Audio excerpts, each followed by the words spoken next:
The factory floor is slick with rainwater leaking through the corrugated roof. Nina Wells stumbles forward, her breath ragged, blood streaming from a cut above her eye. Behind her, shadows move, men closing in. She clutches her daughter's hand so tight her knuckles have gone white. "Mommy, I'm scared." Don't look back, baby. Whatever happens, don't look back. Haley Monroe, 8 years old, runs as fast as her small legs will carry her.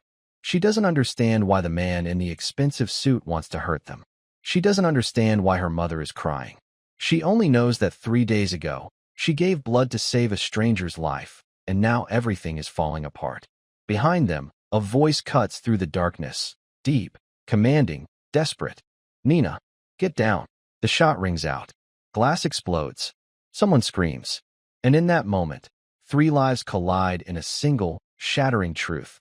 Love isn't just about what you're willing to give. It's about what you're willing to lose. But to understand how we got here, to this factory, this rain, this moment where everything hangs in the balance, we need to go back 3 weeks. Back to the night Ethan Langford died. Well, almost died. Seattle's 4th Avenue is a river of red taillights when the black Mercedes loses control. The driver, Ethan Langford, billionaire CEO of Langford Technologies, 38 years old and untouchable, doesn't see the delivery truck until it's too late. The impact sends his car spinning into a concrete barrier. The airbag deploys. Everything goes white, then red, then black. When Ethan opens his eyes, he's on his back, staring up at fluorescent lights. Voices swirl around him like he's underwater. Someone's shouting about blood pressure. Someone else is saying, "O negative. Where's the O negative? We're losing him." Dr. Sarah Chun leans over him, her face tight with controlled panic. "Mr. Langford, can you hear me? You're at Seattle Grace. You've been in an accident. Internal bleeding. We need to get you into surgery now." Ethan tries to speak, but his mouth won't work. Pain radiates from his abdomen like someone's twisting a knife in his gut. He's always been in control of his company, his fortune, his life, but right now, he can't even control his own body. "Blood type," someone shouts. "O negative. Rare subtype. We're checking the registry, but what? We don't have enough. And he needs it now." In the waiting room, 16 floors below, Nina Wells sits with her daughter's head in her lap. Haley is pale, feverish, fighting off another infection. They've been here for 3 hours already. Just another single mother and her sick kid, invisible in the machinery of a hospital designed for people with better insurance. Nina is 34, but looks older. The factory floor is slick with rainwater leaking through the corrugated roof. Nina Wells stumbles forward, her breath ragged, blood streaming from a cut above her eye. Behind her, shadows move, men closing in. She clutches her daughter's hand so tight her knuckles have gone white. "Mommy, I'm scared." "Don't look back, baby. Whatever happens, don't look back." Haley Monroe, 8 years old, runs as fast as her small legs will carry her. She doesn't understand why the man in the expensive suit wants to hurt them. She doesn't understand why her mother is crying. She only knows that 3 days ago, she gave blood to save a stranger's life, and now everything is falling apart. Behind them, a voice cuts through the darkness, deep, commanding, desperate. "Nina, get down." The shot rings out. Glass explodes. Someone screams. And in that moment, 3 lives collide in a single, shattering truth. Love isn't just about what you're willing to give. It's about what you're willing to lose. But to understand how we got here, to this factory, this rain, this moment where everything hangs in the balance, we need to go back 3 weeks. Back to the night Ethan Langford died. Well, almost died. Seattle's 4th Avenue is a river of red taillights when the black Mercedes loses control. The driver, Ethan Langford, billionaire CEO of Langford Technologies, 38 years old and untouchable, doesn't see the delivery truck until it's too late. The impact sends his car spinning into a concrete barrier. The airbag deploys. Everything goes white, then red, then black. When Ethan opens his eyes, he's on his back, staring up at fluorescent lights. Voices swirl around him like he's underwater. Someone's shouting about blood pressure. Someone else is saying, "O negative. Where's the O negative? We're losing him." Dr. Sarah Chun leans over him, her face tight with controlled panic. "Mr. Langford, can you hear me? You're at Seattle Grace. You've been in an accident. Internal bleeding. We need to get you into surgery now." Ethan tries to speak, but his mouth won't work. Pain radiates from his abdomen like someone's twisting a knife in his gut. He's always been in control of his company, his fortune, his life, but right now, he can't even control his own body. Blood type, someone shouts. O negative. Rare subtype. We're checking the registry, but what? We don't have enough. And he needs it now. In the waiting room, 16 floors below, Nina Wells sits with her daughter's head in her lap. Haley is pale, feverish, fighting off another infection. They've been here for 3 hours already. Just another single mother and her sick kid, invisible in the machinery of a hospital designed for people with better insurance. Nina is 34, but looks older. Life has a way of aging you when you're constantly looking over your shoulder. Her auburn hair is pulled back in a practical ponytail. Her clothes are clean but worn. She works 2 jobs, waitress by day, bookkeeper by night, and still barely makes rent. Haley stirs. Mom? I don't feel good. I know, baby. The doctor will see us soon. Promise. Nina forces a smile. Promise. She doesn't know that 20 seconds ago, a nurse rushed into the waiting room looking for O-negative donors. She doesn't know that Haley, her miracle, her reason for breathing, has the exact blood subtype that's keeping one of America's richest men alive. She doesn't know that in 15 minutes, everything will change. The transfusion takes 40 minutes. Haley is brave, braver than any 8-year-old should have to be. She watches the needle go in, watches her blood flow through the tube, and asks the nurse, "Is this going to help someone?" "Yes, sweetheart.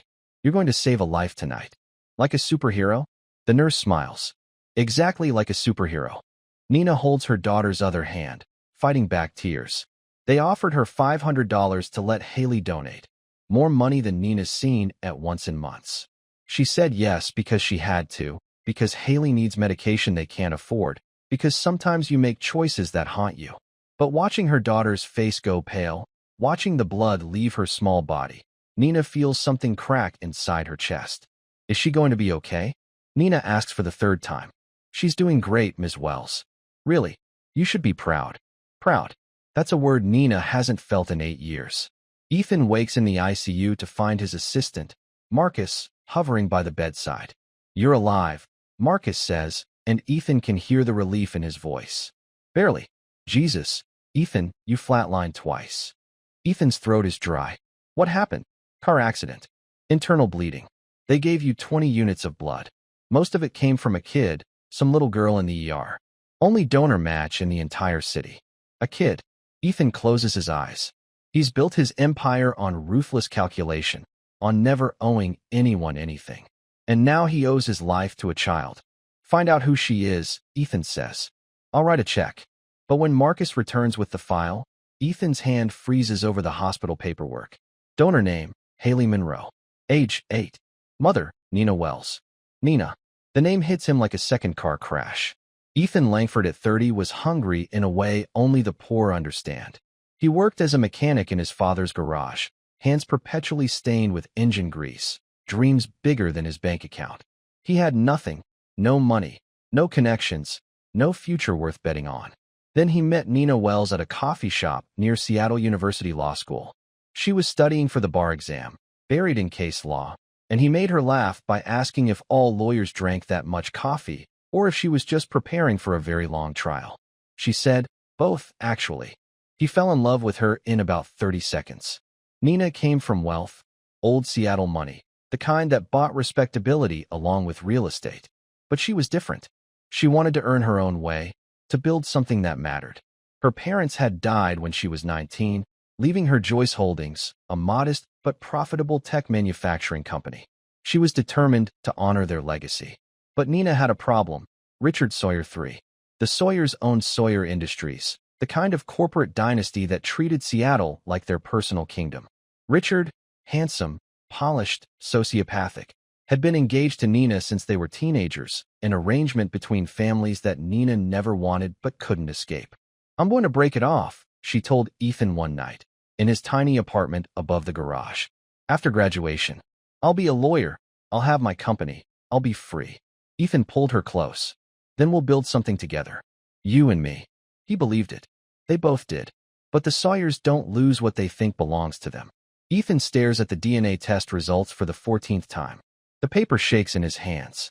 Probability of paternity, 99.97%. Haley Monroe isn't just his donor. She's his daughter. Which means 8 years ago, when Nina disappeared, when she stopped answering his calls, when she missed their meeting at Pike Place Market, when she vanished like smoke, she was pregnant. His child. Ethan's mind races through possibilities, each one darker than the last. Did she leave him for money? Did the Sawyers pay her off? Did she? No. He knew Nina. She wouldn't. Unless something happened that he doesn't know about. Marcus enters with coffee and a tablet. You need to see this. The news broke overnight. Billionaire saved by mystery girl is trending on every platform. Photos of Haley leaving the hospital, Nina's face half obscured, Haley waving at a photographer, have gone viral. The public loves it. It's the feel-good story of the year. Except Ethan's board doesn't think it's feel-good. They think it's a liability. Investors are asking questions, Marcus says carefully, about your personal life, about whether there are other children, other complications. Ethan's worth $12 billion. He's built his company from nothing, crushed competitors, survived hostile takeovers. He's untouchable. But right now, staring at his daughter's face on a news site, he feels more vulnerable than he did bleeding out on 4th Avenue. Find Nina Wells, Ethan says. I don't care what it costs. Find her. Nina sees the headlines before Ethan's people find her. She's standing in her cramped apartment in Rainier Valley, staring at her phone, watching her carefully constructed life unravel in real time. Haley is at school, thank God, but Nina knows it's only a matter of time before reporters show up at the elementary school gates, before questions start circulating, before her phone rings. Unknown number. She doesn't answer. It rings again and again. On the 4th call, she picks up. Ms. Wells, my name is Marcus Chun. I work for Ethan Langford. He'd like to speak with you. It's about your daughter. Nina's blood turns to ice. We don't want his money. It's not about money, Ms. Wells. It's about a pause. He knows. 2 words. They're enough. Tell him to stay away from us, Nina says, and hangs up. But she knows it won't work. She spent 8 years hiding. 8 years looking over her shoulder. 8 years trying to protect Haley from a truth that could destroy them both. And now Ethan, brilliant, ruthless, obsessive Ethan, is looking for answers. The past, it seems, won't stay buried. Ethan finds her 2 days later at the restaurant where she works the lunch shift. He walks in at 1 p.m., when the crowd has thinned, and sits at one of her tables. Nina sees him before he sees her. Or maybe he sees her first, she can't tell anymore. And for a moment, they just stare at each other across the dining room. 8 years. He looks different. Harder. The boy she loved has been replaced by a man carved from stone and ambition. His suit probably costs more than her annual salary. His watch could pay for Haley's college education. But his eyes, those are the same. Dark, intense, seeing too much. Nina approaches with her order pad, face neutral. Coffee. Nina. His voice is rough. We need to talk. I'm working. I know she's mine. He says it quietly, but every word lands like a hammer. Haley. She's my daughter. Around them, the restaurant continues its mundane rhythm. Dishes clattering, conversations humming. Nina feels like she's drowning in normal. Keep your voice down. Then sit down and explain to me what the hell happened 8 years ago. No. Ethan leans forward. I paid for a private DNA test. I know the truth. So either you talk to me now, or I go to a lawyer and we do this in court. The threat is effective. Nina knows Ethan has resources she can't match, lawyers who could bury her in motions and depositions. She's fought so hard to give Haley a normal life, a safe life, away from. Not here, Nina says finally. Tonight. After my shift. But Ethan, she meets his eyes. You don't know what you're digging into. Then help me understand. Nina looks at him. This man she once loved, this stranger who holds her daughter's DNA in his veins, and feels the carefully constructed walls around her heart begin to crack. Okay, she whispers. But you're not going to like what I have to say. They meet in Cary Park, overlooking the city lights. It's where they used to come when they were young and stupid and believed that love could conquer everything. The view hasn't changed. They have. Nina speaks first, her voice steady despite the tremor in her hands. When I found out I was pregnant, I was terrified. But I was also happy. I was going to tell you that night, remember? Pike Place Market, 7 p.m. Ethan remembers. He'd bought flowers. She never showed. I never made it, Nina continues. Richard's father, Daniel Sawyer, intercepted me. He had security with him. They took me to his office and showed me photographs. You, leaving the garage. You, walking home. You, completely unaware that you were being watched. Ethan's jaw tightens. They threatened me? They promised to destroy you. Frame you for theft, arson, anything that would stick. Your father's garage. They owned the building. One word from them, and you'd both be on the street. Or worse. Nina's eyes glisten. Daniel said if I disappeared, if I married Richard and never contacted you again, you'd be safe. You could build your life. I could keep the baby. Jesus, Nina. I tried to fight back. I told them I'd go public, expose the whole thing. So they had me declared unstable. Institutionalized me for 3 months. By the time I got out, you'd left Seattle. You were in San Francisco, starting your first company. The newspapers said you were the next big thing. Ethan feels like he's been gutted. You were locked away? For 3 months. Joyce Holdings, my parents' company, they took that too. Said I was incompetent to run it due to mental health issues. Richard's father absorbed it into Sawyer Industries. Everything my parents built, gone in a board vote. Why didn't you tell me? When I came back to Seattle, why didn't? Because they were still watching. They are still watching. Nina's voice breaks. Do you know how many times I've wanted to reach out? How many times I've seen your face on magazine covers and wanted to tell you that you have a daughter? But every time I get close, I remember what they're capable of. Ethan stands, pacing, his mind racing. He's spent 8 years building an empire, crushing anyone who got in his way, becoming the very thing he swore he'd never be, ruthless, calculating, alone. And all of it was built on a lie. They're going to come for her, aren't they? Ethan says. Now that the story's public. Now that people know. Nina nods. Richard called me yesterday. He said he wants to discuss Haley's future. That's code for leverage. Ethan's eyes go cold. They think I'll pay anything to protect her. Won't you? He looks at Nina, really looks at her, and sees the woman he fell in love with still there, buried under years of fear and sacrifice. I'll do better than that, Ethan says. I'll destroy them. The war begins quietly, in boardrooms and law offices, with subpoenas and forensic accountants. Ethan unleashes his full resources on Sawyer Industries, digging into decades of financial records. What he finds is damning: embezzlement, fraud, the systematic dismantling of Joyce Holdings for parts. But Daniel Sawyer doesn't play defense. He plays offense. Within a week, Langford Technologies' stock drops 15% on rumors of instability. Major contracts mysteriously fall through. Investors start asking uncomfortable questions about Ethan's personal life, his judgment, his fitness to lead. And then the custody filing appears. Richard Sawyer III versus Nina Wells. Petition for emergency custody of minor child. The argument: Nina is financially unstable, living in substandard housing, unable to provide adequate care. Richard, as a successful businessman and Nina's former fiancé, can offer Haley a better life. It's legal warfare at its ugliest. Nina calls Ethan in tears. They're trying to take her from me. They won't. Ethan's voice is granite. I promise you, Nina, they won't. But even as he says it, he knows the Sawyers have one advantage he can't match. They're willing to play dirty. And they've had 8 years to prepare. Ethan has had 3 weeks. The kidnapping happens on a Tuesday. Haley is walking home from school.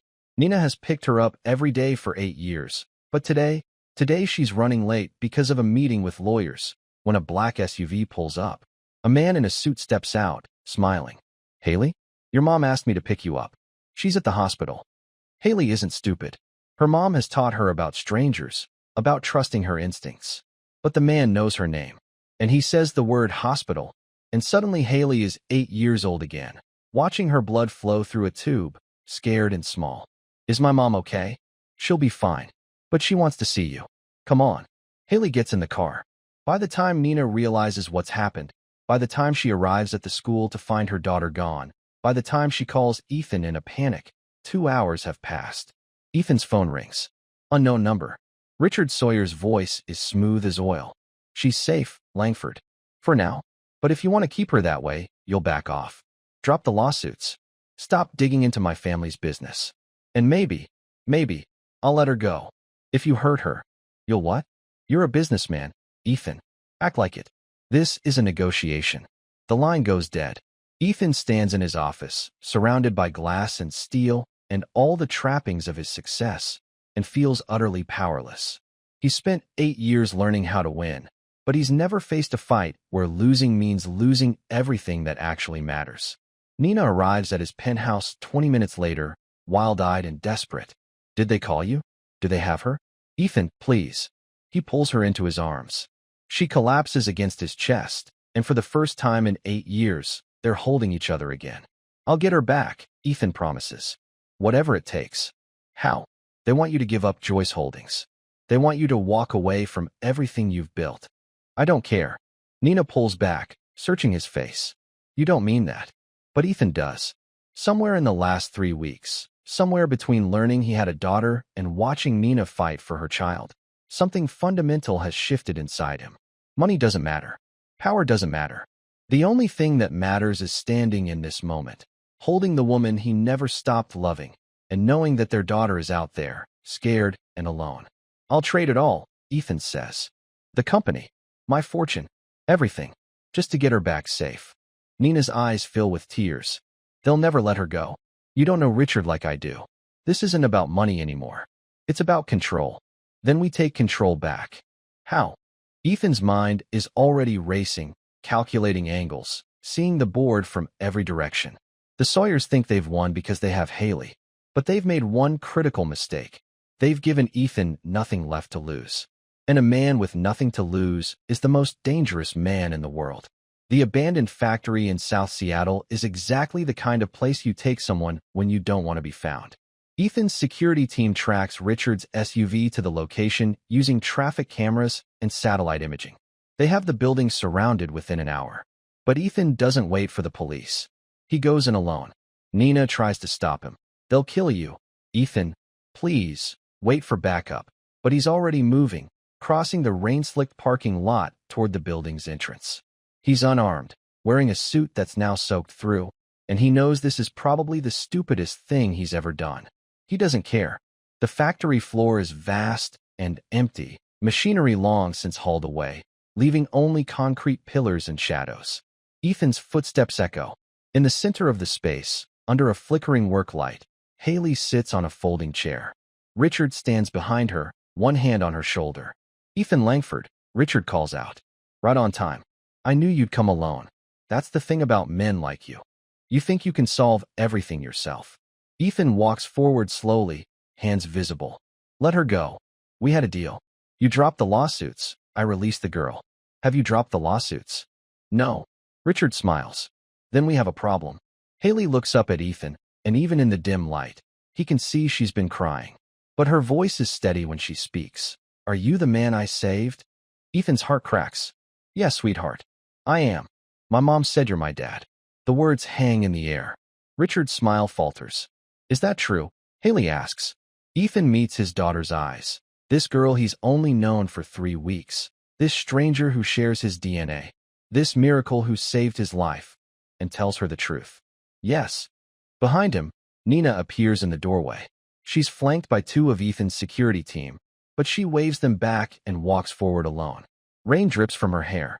Blood still streaks her temple where Richard's men hit her earlier. Nina, Richard says, and his voice actually has affection in it. Twisted, possessive affection. You could have avoided all this. We could have been a family.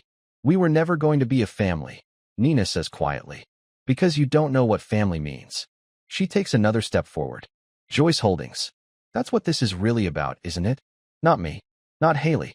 You're terrified that Ethan's going to expose what your father did. How he stole my parents' company. How he's been embezzling from it for years. If that comes out, Sawyer Industries collapses. Your whole empire, built on fraud. Richard's hand tightens on Haley's shoulder. Careful, Nina. But Ethan sees it now, the desperation in Richard's eyes. This isn't about power. It's about survival. The Sawyers are drowning, and they're dragging everyone else down with them. It's over, Richard, Ethan says.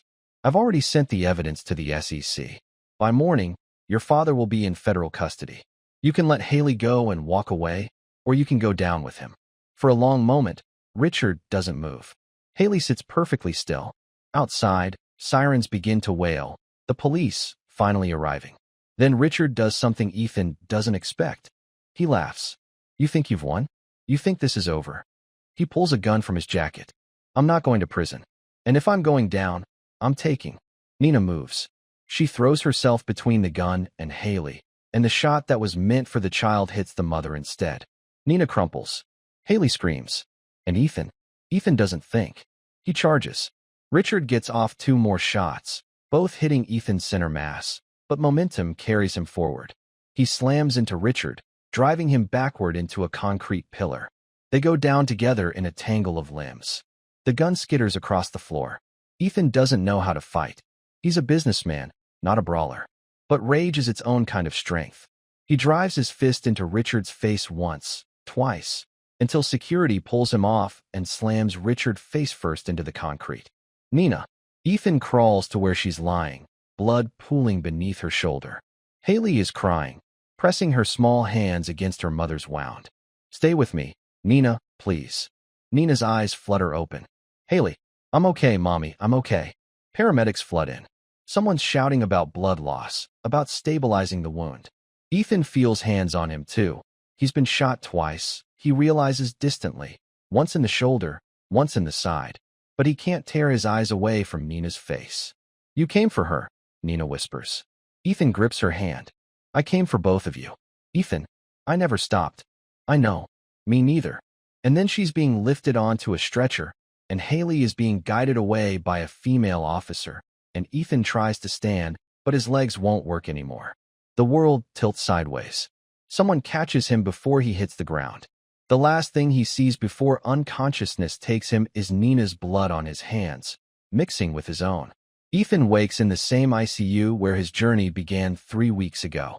This time, the first face he sees isn't Marcus. It's Haley. She's sitting in a chair beside his bed, drawing on a piece of paper with the intense concentration only an 8-year-old can muster. When she notices his eyes open, she looks up and smiles. You're awake. Ethan's voice is rough. Hey, sweetheart. What are you drawing? You and me and Mommy. See, she holds up the picture. 3 stick figures holding hands under a crayon sun. The nurse said you saved us. Like superheroes save people. Your mom saved you. Ethan trails off. How do you explain to a child that you spent 8 years building the wrong life? That you almost lost everything that mattered because you didn't know to look for it? Where is your mom? Down the hall. She got hurt worse than you, but the doctors said she's going to be okay. Haley sets down her drawing.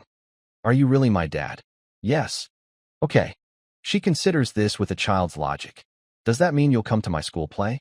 It's next month. I'm a tree. Ethan feels something crack in his chest, not painfully, but like ice breaking up in spring. I would love to come to your school play. Cool. Haley picks up her crayons again. Mom's gonna be surprised. She doesn't think you'll stay. The words hit harder than any bullet. Why not?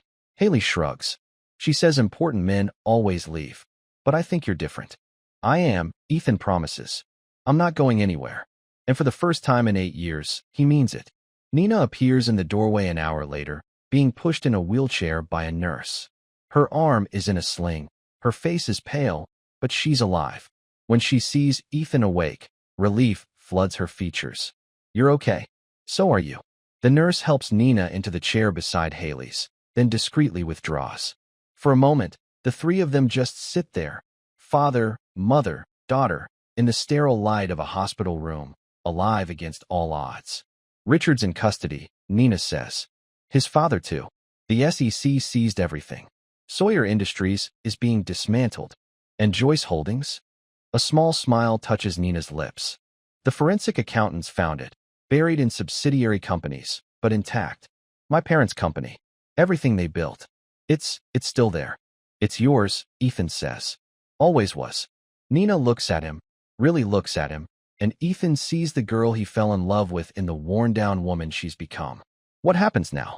It's the question he's been asking himself since he woke up. He has his company, his fortune, his carefully constructed empire. He could go back to that life.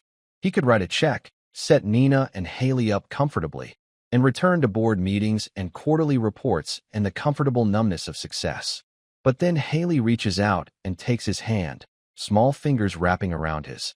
And Ethan knows there's only one answer. I want to be part of her life. If you'll let me. Ethan, I'm not asking for everything at once, but I want to know her. I want her to know me. And Nina, he meets her eyes. I want to know if there's any part of you that's still. Yes.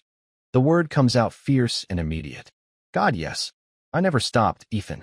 Not once in 8 years. Then we figure this out. Together. No more secrets. No more running. Tears stream down Nina's face. Haley looks between them, confused but hopeful. Are you guys going to get married? They both laugh, startled, exhausted laughter that tastes like relief. Maybe not today, kiddo, Ethan says. But ask me again later. The Joyce Holdings ribbon-cutting ceremony takes place on a bright April morning. Nina stands at the podium, Ethan beside her, Haley fidgeting in a dress she's already trying to escape. Reporters snap photos. Investors clap politely. But Ethan isn't watching them. He's watching Nina. This woman who survived hell to protect their daughter, who's fought her way back to reclaim her parents' legacy, who somehow found room in her guarded heart to let him back in. She finishes her speech with words her father used to say. We build not for profit, but for purpose. Applause rises. Haley tugs on Ethan's sleeve. Can we go get ice cream now? Absolutely. They walk out together, father, mother, daughter, into a Seattle morning that feels new despite the familiar skyline. Ethan thinks about the man he was 6 months ago, alone, successful, and fundamentally empty. He thinks about the accident that should have killed him, about the blood of a stranger daughter that saved his life. Nina slips her hand into his. You okay? Yeah. He squeezes her fingers. For the first time in a long time, I really am. Haley skips ahead, humming a song from her school play. She was an excellent tree. Ethan watches her go, this miracle child, this second chance, and feels something he hasn't felt since he was 30 years old and in love with a law student who made him believe in better futures. Hope. Hey, Nina. Yeah. Tell your daughter I still owe you a ring. Nina stops walking. She turns to face him, eyes wide. What? Ethan gets down on one knee, right there on the sidewalk outside Joyce Holdings, in front of investors and reporters and half of Seattle. Haley comes running back, squealing. He pulls out a small velvet box. He's been carrying it for 2 weeks, waiting for the right moment. I lost 8 years with you. I don't want to lose another day. He opens the box. Nina Wells, will you marry me? Nina looks at the ring, then at Ethan, then at Haley bouncing excitedly beside them. You're serious? Dead serious. We're a mess. We're complicated. We have so much to work through. I know, and I want to work through all of it. With you. Nina's eyes shine. Then yes. God, yes. Ethan stands, slides the ring onto her finger, and kisses her while Haley cheers and cameras flash and the city moves around them, indifferent to small miracles. Later, much later, when they're eating ice cream in the park and Haley is chasing pigeons, Nina leans against Ethan's shoulder. You know what the worst part of the last 8 years was? What? Not just losing you, but thinking you'd be better off without me. That you'd build this amazing life and never look back. Ethan thinks about his penthouse, his company, his billions. I built a lot of things, but none of them mattered until I found you again. That's very romantic. I'm a romantic guy now, apparently. Apparently. They sit in comfortable silence, watching their daughter play. The sun is warm. The grass is green. The world is full of ordinary miracles. And Ethan Langford, billionaire, survivor, father, realizes that sometimes the life you need is nothing like the life you planned. Sometimes you have to die a little to learn how to live. And sometimes, if you're very lucky, the blood of a stranger daughter will save you in more ways than one. Thank you, Ethan says quietly. For what? For fighting for her. For surviving. For giving us this chance. Nina turns, cups his face in her hands. Thank you for coming back. Even when it was dangerous. Even when you had everything to lose. Not everything, Ethan says. I couldn't lose you twice. And there, in a Seattle park on an ordinary April afternoon, they kiss like the young lovers they were, and like the survivors they've become. Haley runs back over, breathless and grinning. The pigeons flew away. Can I have more ice cream? No, Nina says. Please. Ask your dad. It's the first time she said it so casually. Your dad. And the words settle over Ethan like a benediction. He looks at this little girl who saved his life before she even knew him, who gave her blood to a stranger and asked for nothing in return except that he save her mother. One more scoop, Ethan says. But that's it. Haley whoops and runs toward the ice cream cart. Nina raises an eyebrow. You're going to spoil her. Probably. She'll manipulate you shamelessly. I'm counting on it. They stand, brushing grass from their clothes, and follow their daughter across the park. Ethan glances back once at the city skyline, at the Langford Technologies building gleaming in the distance, at the empire he built while running from ghosts he didn't know he carried. He doesn't need to run anymore.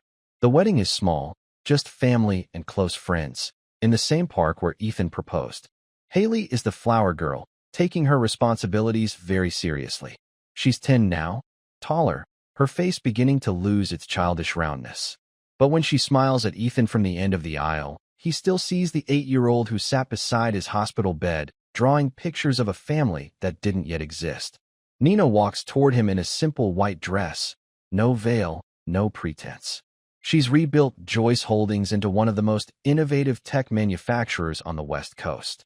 She's reclaimed her parents' legacy and expanded it beyond what even they dreamed. She's testified against the Sawyers, watched them sentenced, and finally, closed that chapter of her life. But right now, she's just a woman walking toward the man she loves. Ethan's best man, Marcus, who's become Uncle Marcus to Haley, nudges him. Breathe, boss. I'm breathing. You look like you're about to pass out. I'm fine. But his hands are shaking when Nina reaches him. She takes them in hers, steadying him, and whispers, "Hi. Hi." The officiant begins the ceremony, but Ethan barely hears it. He's thinking about the night 8 years ago when Nina disappeared from his life. He's thinking about the accident that brought her back. He's thinking about how close he came to never knowing his daughter, never finding this woman again, never understanding that everything he built was just scaffolding around an empty core. Ethan, Nina prompts gently. He realizes everyone is staring at him. The officiant repeats, "Do you take this woman to be your lawfully wedded wife?" "I do," Ethan says, and his voice doesn't shake. "God, I do." Nina's eyes shine with tears. That was very emphatic. I'm an emphatic guy now. You're a lot of things now. They exchange rings, simple gold bands, no diamonds, no ostentation. And when the officiant pronounces them married, Ethan kisses his wife like a man who's finally come home after a very long journey. Haley cheers. Marcus whoops. The small gathering applauds. And somewhere in the Seattle sky, the sun breaks through the clouds, because even the universe understands the poetry of second chances. At the reception, Haley corners Ethan at the dessert table. She's eating cake with the single-minded determination of a child who's been told she can have unlimited sweets today. "Dad." "Yeah, sweetheart. Remember when I asked if you'd come to my school play? You were an excellent tree. I was the best tree." She grins, then grows serious. "You came to all of them. Every single one. Even when you had meetings and stuff." "I'll always come," Ethan promises. "Meetings can wait." Haley considers this, then nods like he's passed some crucial test. "Good. Because there's a father-daughter dance at school next month, and I need you to not embarrass me. I make no promises about the not embarrassing you part." "Dad." "Fine. I'll try to contain my embarrassing dad energy." "Thank you." She pauses, cake-covered fork halfway to her mouth. "I'm glad you found us. Even though it was scary for a while. I'm glad." Ethan's throat tightens. "Me too, kiddo. Me too." Haley skips away to terrorize the DJ with song requests, leaving Ethan standing alone by the dessert table. Nina appears at his elbow, stealing a bite of his cake. "She loves you," Nina observes. "The feeling is mutual." She also asked if she could have a little brother or sister. "Just so you're aware of the campaign she's mounting." Ethan laughs. "Is that something you'd want?" Nina leans against him, fitting perfectly under his arm like she always has. "Maybe. Eventually. Right now, I'm just enjoying this. Us. All of us. Together." "Yeah." Ethan pulls her closer. "That works for me too." They watch Haley dance with Marcus, her laughter carrying across the reception. Ethan thinks about the man he was 3 years ago, bleeding out on a hospital gurney, alone, successful, and profoundly lost. He thinks about how a child's blood saved his life, and how that miracle led to another, and another, until he found himself standing here, married, father, fundamentally changed. "Do you ever regret it?" Nina asks quietly. "The life you had before. The simplicity of just building your empire without all this complication." Ethan doesn't have to think about his answer. Not for a second. Not even when Haley convinced you to let her adopt that three-legged cat. Not even then.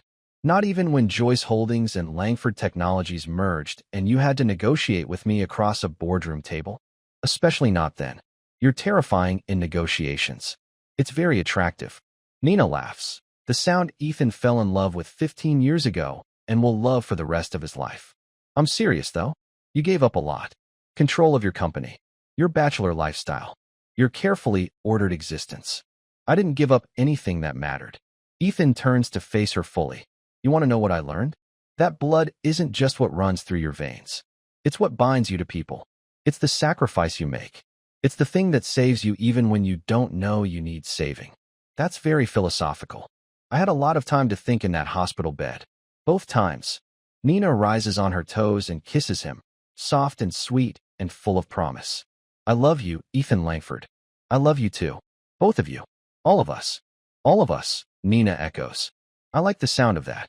Years from now, after Haley graduates high school as valedictorian, after she gives her own blood to save a stranger and tells her parents she finally understands what they went through, after Joyce Langford Technologies becomes one of the most respected companies in the world not for its profits, but for its ethics, Ethan will sit in that same park with Nina, watching the sunset. Haley will be in college by then, studying law like her mother, determined to help people who can't help themselves. She'll visit every other weekend and call every night. She'll bring boyfriends home for her parents to terrorize. She'll argue with Ethan about business strategy and politics and whether cats are better than dogs. They are, obviously. She'll make them proud in ways they never anticipated. But that's later. Right now, this moment, this wedding day, Ethan watches his daughter dance with his wife, and he feels something settle in his chest. Not contentment, exactly. Not completion, but something richer, connection, purpose, love in its most complicated, challenging, beautiful form. Marcus appears beside him again. You did good, boss. We did good, Ethan corrects. All of us. You know, 3 years ago, I thought you were going to die on that operating table. So did I. Guess we both underestimated the power of an 8-year-old's blood. Ethan smiles. Not just her blood, her heart, her courage, her mother's sacrifice. He pauses. Second chances don't come often. When they do, you grab them with both hands and don't let go. Is that your official statement for the business magazines? That's my statement for anyone who'll listen. The party continues around them. Music and laughter and the ordinary magic of people celebrating love. Ethan watches Nina spin Haley in a circle, both of them laughing, and he thinks about the price he almost paid for success. His life, his family, his soul. And he thinks about the price Nina paid to save him. Not with blood transfusions, but with 8 years of silent sacrifice, raising their daughter alone, protecting them both from dangers he never knew existed. Thank you, Ethan says to the universe, to fate, to whatever force brought them back together. Thank you for the accident. Thank you for the miracle. Thank you for teaching me that the only wealth that matters is the people you love. Nina catches his eye across the dance floor and mouths. Come here. Ethan goes. He always will. Ethan Langford was saved by his daughter's blood before he knew she existed. But the real salvation came later, in choosing to fight for her, to sacrifice for her, to build a family from the wreckage of past mistakes. Because sometimes you have to lose everything to discover what's worth keeping. Sometimes you have to die a little to learn how to live. And sometimes, if you're very, very lucky, a small girl with a brave heart will save your life, and in doing so, teach you what life actually means. This was that story. The story of a debt that couldn't be measured, a miracle that couldn't be explained, and a love that refused to die, even when everything else did. Thank you for watching.